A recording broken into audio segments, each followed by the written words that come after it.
Online প্ল্যাটফর্মে যারা কথা বলছেন, যেমন ফজলুল বারী আছেন, অস্ট্রেলিয়া থেকে কথা বলছেন। তারপরে সেই নিজুম মজুমদার কথা বলছেন। তারপরে নবনীতা চৌধুরী, সুলতানা রহমান, এরপরে জনাব হাসনাত, সম্ভবত তিনি ডাক্তার বা অন্য কিছু, অস্ট্রেলিয়াতে থাকেন, সেখান থেকে তিনি কন্টেন্ট তৈরি করছেন তারা, এবং তাদের সঙ্গে যারা সাক্ষাৎকার দিচ্ছেন আওয়ামী লীগের বিভিন্ন স্তরের যারা নেতাকর্মী, আমি কারোর নাম মেনশন করব না, কিন্তু 1 বছর আগে যারা পালিয়েছিলেন তাদের কণ্ঠে যথেষ্ট ভয় ছিল, ভীতি ছিল, আতঙ্ক ছিল, চেহারাও নষ্ট হয়ে গিয়েছিল রীতিমতো।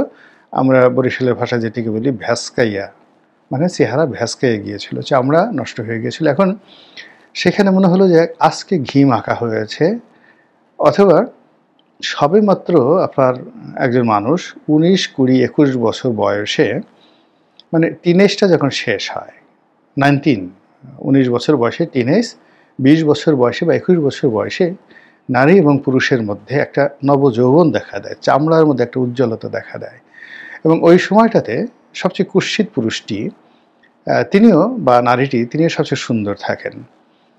তো সেই অবস্থাতে আওয়ামী লীগের যে সকল নেতা কর্মীদেরকে খুব বিমলিন দেখাচ্ছিল, বিধ্বস্ত দেখাচ্ছিল, দেশের বাইরে যারা চলে গেছেন তাদের সবার মধ্যে উজ্জ্বলতা চলে এসেছে।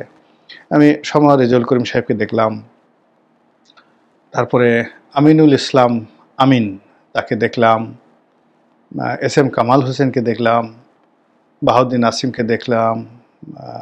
সবচেয়ে অবাক করার ব্যাপার হলো জাহাঙ্গীর কবির নানক সাহেবকে দেখলাম। অসাধারণ, মানে জাহাঙ্গীর কবির নানক সাহেব যে ভাষায় কথা বলছেন এবং তার মধ্যে যে আত্মবিশ্বাস চলে এসছে এবং যেভাবে তিনি আবার যুদ্ধ করার জন্য যে দৃঢ়তা দেখাচ্ছেন, বাংলাদেশে থেকে আওয়ামী লীগের সবচেয়ে যখন সুসময় ছিল এবং তিনি সবচেয়ে যখন সুন্দরতম অবস্থানে ছিলেন মন্ত্রী, তখনও তার চেহারা শুরুতে এমন লাবণ্য এবং তার কণ্ঠে এমন লালিত্য এবং এতটা আত্মবিশ্বাস আমি নানক ভাইকে কখনো দেখিনি। আমার তো মনে হয় যে কিছুদিন পরে যদি অলনে ছাড়েন, তুফাইল সাহেব হঠাৎ করে সুস্থ হয়ে ওঠেন এবং রাজপথে নেমে যান, আমি খুব আশ্চর্য হব না। এই রাজনীতি, আওয়ামী লীগের যে রাজনীতি, এদের মধ্যে কী জাদু আছে, এরা কি বান জানে, কি টোনা জানে, কি তাবিজ কবাজ এরা করে, যে হঠাৎ করে একেবারে কবর থেকে বের হয়ে যেভাবে তারা একেবারে নবযৌবন লাভ করে, অনেকটা ফিনিক্স পাখির মতো। এ কি অদ্ভুত একটা ঘটনা।